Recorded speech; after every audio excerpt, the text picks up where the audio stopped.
अस्सलाम वालेकुम जाहिलियत इस्लाम मदद अल्लाहुम्मा सल्लि अला मुहम्मदिन व आले मुहम्मद वज्जल फरजहुम व सहल अल्लाह मफ़रजहुम व ज़हूरक हज़रत बीबी जनाब सैयदा मासूमा फ़ातिमा सलामुल्लाह अलैहा बिन्ते मौला इमाम मूसा रज़ा अलैहिस्सलाम के हरम से आप लोगों से मुखातिब हूँ। आज 29 ज़िलहिज है और इम्कान कभी है कि आज चांद रात हो जाएगी मुहर्रम की और सन 2022 का मुहर्रम का चाँद जो है वो आज नज़र आएगा। हरम में आपको हर तरफ जो है वो काले बैनर और काले परचम नज़र आएंगे। इस परचम को सबसे काले में तब्दील कर दिया जाएगा। ये स्याह परचम यहाँ पर लहरा दिया जाएगा 9 रबीउल अव्वल 8 रबीउल अव्वल की शाम तक, यानी ईद शुजा तक इस पर काला परचम रहेगा। तो इस परचम की रस्म में या परचम कुशाई की रस्म में शिरकत के लिए हाज़िर हुआ हूँ। आप लोग मेरे साथ रहिएगा। इंशाअल्लाह मैं आप लोगों के साथ भी ये शेयर करूँगा। अल्लाहुम्मा सल्लि अला मुहम्मदिन व आले मुहम्मद वज्जल। इमाम रज़ा अलैहिस्सलाम में तैयारी है परचम कुशाई की। खुदाम आ चुके हैं, बैठे हुए हैं। अभी यहाँ पर एक तकरीब होगी जिसमें हज़रत मासूमा सलामुल्लाह अलैहा के हरम के परचम कुशाई होगी, परचम की तब्दीली होगी। उस सिलसिला में आप देख सकते हैं कि तमाम खुदाम जो हैं वो बैठे हुए हैं इंतज़ार में, और जैसे ही ये मामलात होंगे तो मैं आपको ये साथ साथ बताता रहूँगा। हम इस वक्त सहने इमाम रज़ा अलैहिस्सलाम में हैं। बिल्कुल सामने जो है अगर आप देख सकें तो ज़रिए हज़रत मासूमा सलामुल्लाह अलैहा बिन्ते इमाम मूसा रज़ा अलैहिस्सलाम नज़र आ रही है। ये ख़वातीन की साइड है, खानमान इधर से ज़ियारत करती हैं। तकरीब के आगाज़ के लिए आयतुल्लाह तशरीफ़ ला चुके हैं और वो सब लोगों से हाथ मिला रहे हैं, सब खुदाम से। उसके बाद परचम लाया जाएगा और फिर उसको एक मखसूस प्रोटोकॉल के साथ, जो कि हर साल होता है, उस तकरीब में किया जाएगा। मुख्तलिफ टेलीविज़न चैनल्स के कैमरा मैन्स आए हुए हैं क्योंकि ये बड़ी अहम तकरीब होती है। इसकी कवरेज के लिए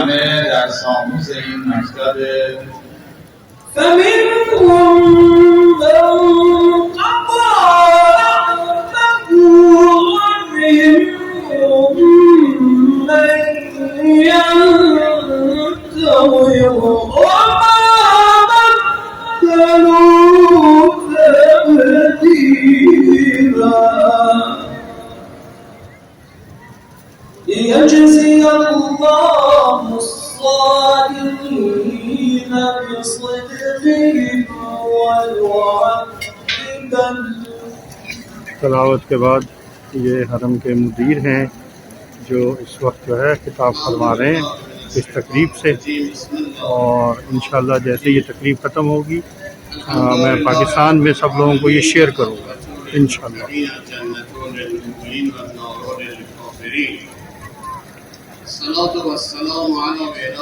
तलावत के बाद ये मुदीर हैं हर में हज़रत बीबी जनाब सैयदा मासूमा फ़ातिमा सलामुल्लाह अलैहा के तकरीब जारी है परचम कुशाई की, और ये आहिस्ता आहिस्ता तकरीब आगे की तरफ बढ़ रही है और इसमें हम आपको दिखाते रहेंगे क्या क्या मामलात होते हैं और कैसे कैसे लोग। अल्लाहुम्मा सल्लि अला मुहम्मद।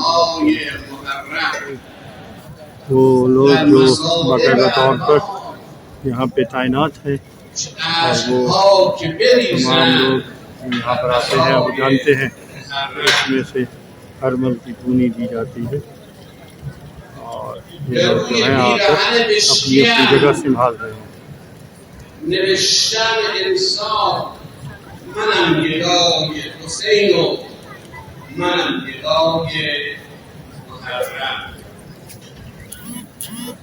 با کسب اجازه از جمعیت محترم آستان دختر موسی بن جعفر کریمی آل देख रहे हैं इसमें से धुआं निकल रहा है शफीए जैसे कि इसमें हरमल डाली जाती है और ये एक मखसूस खुशबू डाली जाती है जो पूरे हरम में है। حضرت آیت الله سعیدی دامت برکاتو همه خدام عزیز و روحانیت दुआ इमाम ज़मन हो रही है परचम कुशाई की रस्म से पहले सहन इमाम रज़ा अलैहिस्सलाम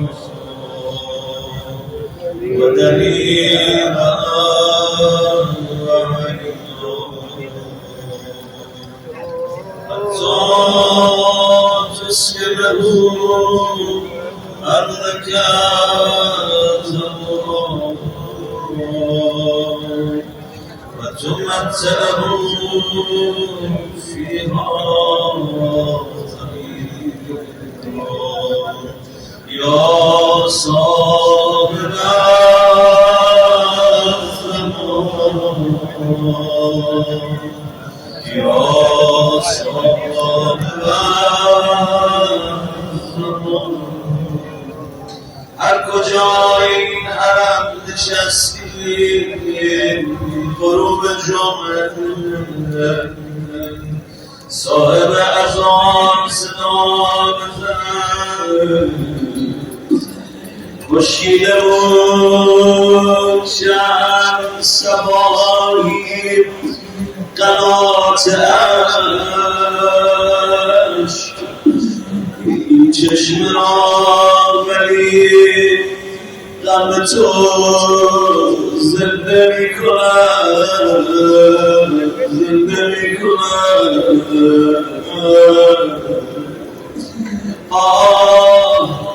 ای قتیل عشق نفس های परचम ले आया गया है और उसको तमाम खादिम जो हैं वो बोसा दे रहे हैं। परचम को उस स्ट्रिंग से उस रस्सी से बांधा जा रहा है जिसके जरिए उसको ऊपर लेकर जाया जाएगा।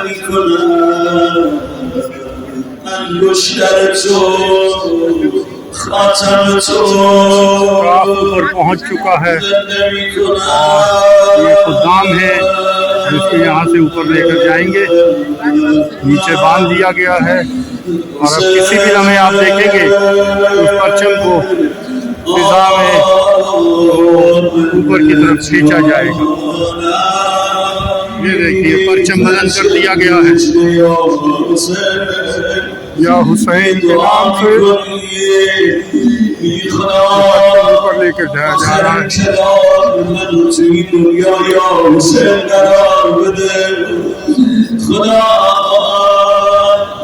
به اون شهیدایی که گفتن یا حسین رو زمین افتادن به اون شهیدایی که گفتن یا حسین رو تیر خوردن گفتن یا حسین و بدنشون قطعه جون تا در آخرین نوای یا حسین رو از بلهای ما بگیر حسین चढ़ेगा पब्लिक दूसरी तरफ चली जाएगी।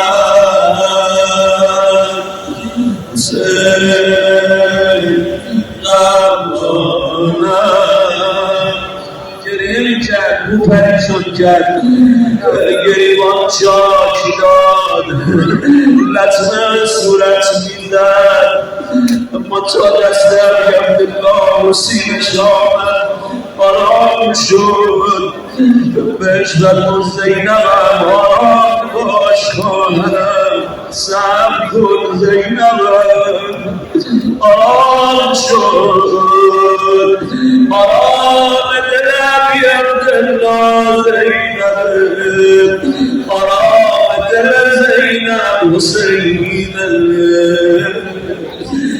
حسین परचम ऊपर पहुंच चुका है और अब इस परचम को एक स्टेप और ऊपर और गुंबद पे लेके जाया जाएगा।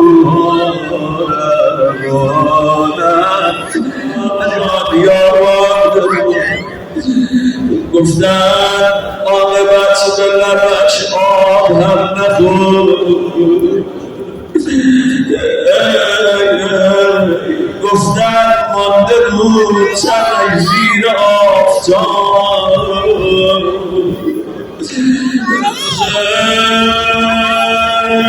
बहुत बड़ी तादाद में ज़ायरीन की रस्म में शरीक होने के लिए सहन इमाम रज़ा अलैहिस्सलाम में मौजूद है।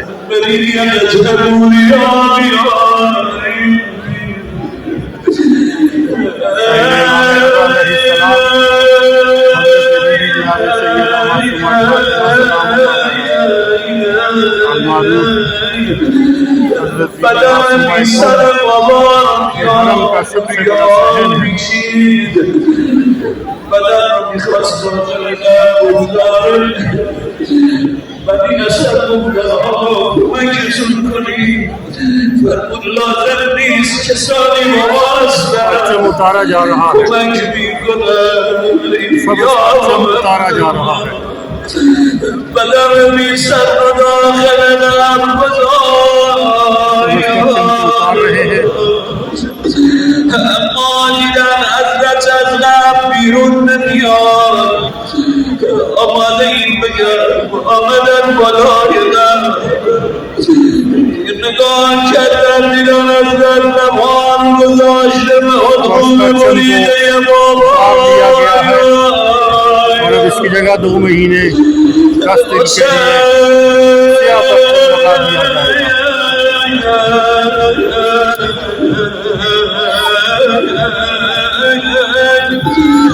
سیاران که بر جنازه زدن تازه بر اسب نعل تازه زدن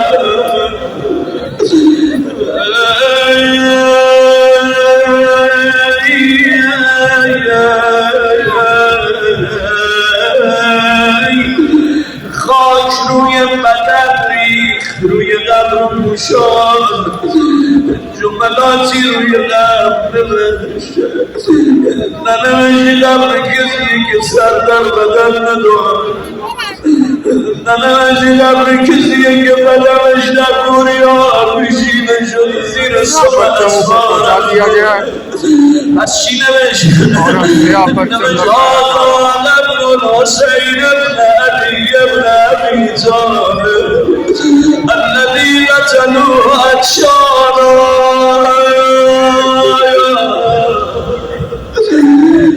قبر کسی که با لب تشنه سر از بدنش جدا کرده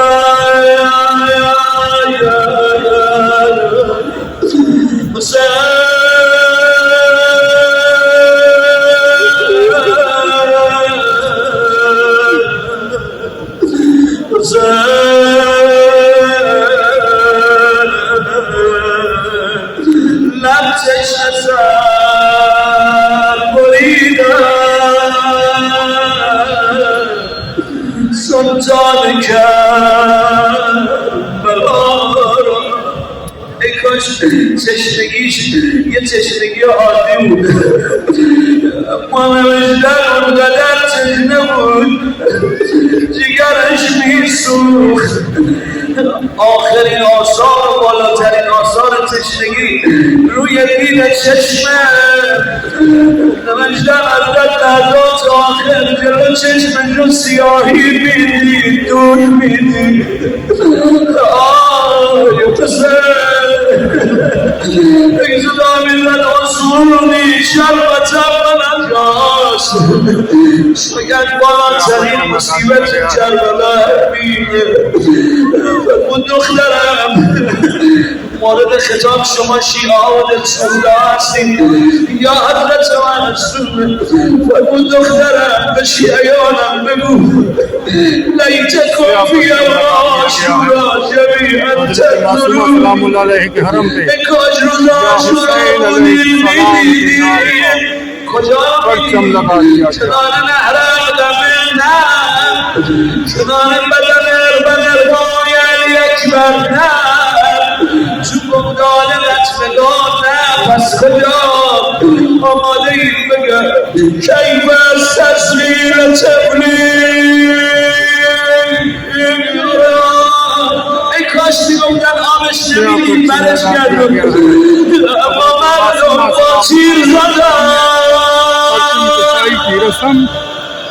آی حسین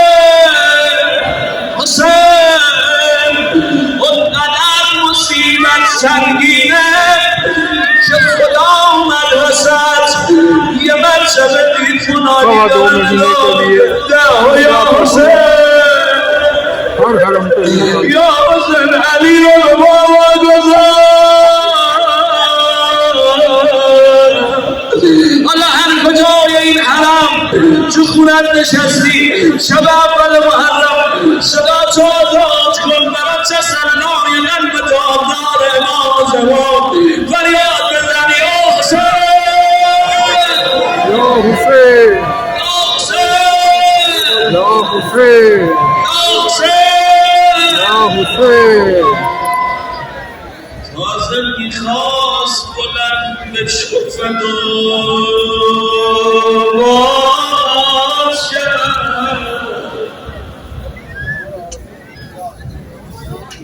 زود بالچین